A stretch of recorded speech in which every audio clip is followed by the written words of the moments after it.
Assalamualaikum Pak Tatang. Waalaikumsalam warahmatullahi wabarakatuh. Sedang apa nih Pak Ya? Ini nih, saya sengaja deh mau ketemu Pak Tatang. Gimana kabarnya Pak Tatang? Baik? Alhamdulillah baik. Tapi Pak Ya kayaknya ini rada murung ya. Ada apa Pak Ya ya? Ya betul nih. Di satu sisi saya agak kurang sehat ini, kurang fit nih badannya. Aduh, semoga cepat sembuh nih Pak Ya. Jadi terserang kayak wabah gitu. Sekeluarga saya pada sakit nih. Masya Baru Allah. pada mendingan ini anak-anak nih. Di lain hal, saya ingin berbagi cerita nih dengan Pak Tatang nih. Ingin berbagi pengalaman yang sudah saya alami, terutama di sekolah, tempat saya mengajar Pak Tatang. Boleh ya? Ada waktu kan? Insya Allah ada waktu Pak Ya. Berarti Pak Ya Ya, tujuannya ini ya kita ngobrol-ngobrol gitu Pak Ya terkait dengan kondisi betul Pak Ya betul di betul. sekolah. Sengaja saya datang jauh-jauh nih ke Petatang nih, ingin sharing nih. Boleh Pak ya, boleh boleh boleh. Nanti kita sama-sama ini aja berbagi. Oke, tapi nggak mengganggu ya? Insya Allah enggak, insya Allah. Oke, baik. Begini ceritanya Pak Tatang nih. Gimana gimana? Jadi saya kan di sekolah ngajar matematik ya. Iya iya. Eh, Mungkin Patang juga nggak mengalami lah begitu. Bagaimana menjadi siswa ketika datang guru guru matematik ya. Zaman dulu kan apalagi ya gurunya serem-serem ya. Tapi kalau saya sekarang jadi guru matematik nggak seserem seperti guru saya dulu. Wih, Gitu ya. Perasaan saya enjoy aja di kelas saya humoris gitu. Ya seperti kayak Ustadz Abdul Somad lah gitu. Serius-serius. luar biasa nih Pak ya. Tapi tapi apa namanya agak kocak juga gitu. Tapi kok anak-anak saya di kelas tuh kayak gimana ya? Jadi pertama anak-anak tuh sulit apa namanya ya? Jadi motivasi belajarnya kurang kurang kurang bagus. Iya. Hmm, Hasil belajar juga ya kurang kurang kurang begitu baik lah gitu. Iya. Jadi itu adalah salah satu yang ingin saya diskusikan nih dengan Pak Tatang. Mudah-mudahan nih dengan ketemu Pak Tatang saya ada solusi lah atau ada pencerahan lah gitu. Jadi gimana nih ngatasinnya nih anak saya supaya di kelas tuh dengan saya tuh merasa tidak ada apa namanya tidak ada batasan lah gitu. Oh gitu. Memang saya guru lah gitu ya kalau di kelas, tapi anak-anak kadang-kadang ketika datang saya tuh ke kelas kayaknya kayaknya serem gitu. Nggak tahu serem dengan sayanya atau serem dengan pelajarannya gitu ya. Ya, Oke, biasanya saya ngajar nih biasa kan normal ya. iya.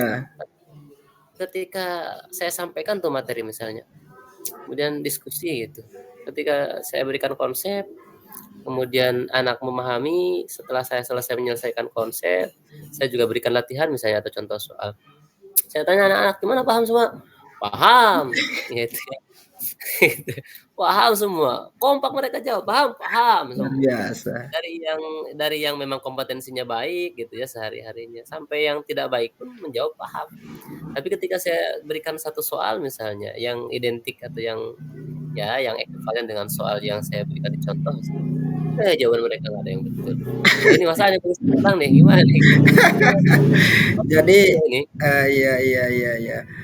Sedikit saya tangkap Pak Ya, berarti Pak Ya ini mengalami, masalah gitu ya di anak-anak dan harapan Pak Ya sebetulnya kan betul betul. kehadiran Pak Ya itu bisa menyenangkan anak-anak, ya anak-anak bisa bahagia, Mhm. bisa mengikuti pembelajaran dengan hasil yang maksimal juga tentunya ya, ketercapaian tujuan pembelajarannya dapat tercapai, seperti itu Pak Ya ya. Nah, Mhm. yang berikutnya yang sudah Pak Ya lakukan apa aja ini Pak Ya? Ya kalau menurut saya sih saya sudah melakukan sesuatu, melakukan semuanya gitu. Untuk sebagai, eee saya sebagai guru gitu ya, Iya. saya pikir sudah saya persiapkan gitu, bagaimana Mhm. ketika saya datang ke kelas itu untuk mengajar gitu. Dari mulai perangkat Mmm. pembelajaran, kemudian ya media media ajar juga kadang-kadang seadanya saya sampaikan, saya bawa gitu ya ke kelas. Karena saya juga sadar gitu, Iya bahwa iya. di sekolah tuh sarananya kurang begitu mendukung. Oh gitu Pak ya? Artinya saya juga kadang-kadang, apa namanya, mengajar tuh ingin ingin sesuai dengan apa yang saya harapkan gitu. Jadi Iya. ketika kita persiapan tuh perangkatnya tuh, kemudian model ajarnya, kemudian alat dan bahannya kan, tapi kadang-kadang berbenturan juga dengan sarana sekolah yang kurang lengkap. Gitu. Saya ingin sekali misalnya menyampaikan tuh, materi itu dalam bentuk PowerPoint, Iya. tampilkan di monitor, misalnya di proyektor itu, tapi kan proyektornya nggak ada. Ada juga kan mungkin sedang dipakai dengan kelas yang lain, atau meskipun ada, kan saya ngajarnya tidak 1, 2 kelas, Pak, kan Banyak. banyak sampai 10 kelas. Kalau saya bongkar pasang, pindah-pindah kelas kan, wah repot juga gitu kan. Makanya ya kembali kembali dengan kemampuan dan keadaan gitu. Iya, memang harapan Pak Iya sebetulnya kan, ada sarannya mendukung di situ Pak Iya ya. Betul Betul. betul. Emang anak-anak, semua materi seperti itu Pak Iya? Tadi tuh udah luar biasa juga Pak Iya, ada Pak Iya ya jadi anak-anak kayak takut atau apa gitu, atau memang semua materi seperti itu atau gimana itu Pak Iya? Saya ingin tahu aja nih cerita dari Pak Iya ini. Ya kalau saya mungkin lah anak-anak di sekolah saya juga mungkin dengan materi yang lain juga tidak beda jauh lah gitu ya.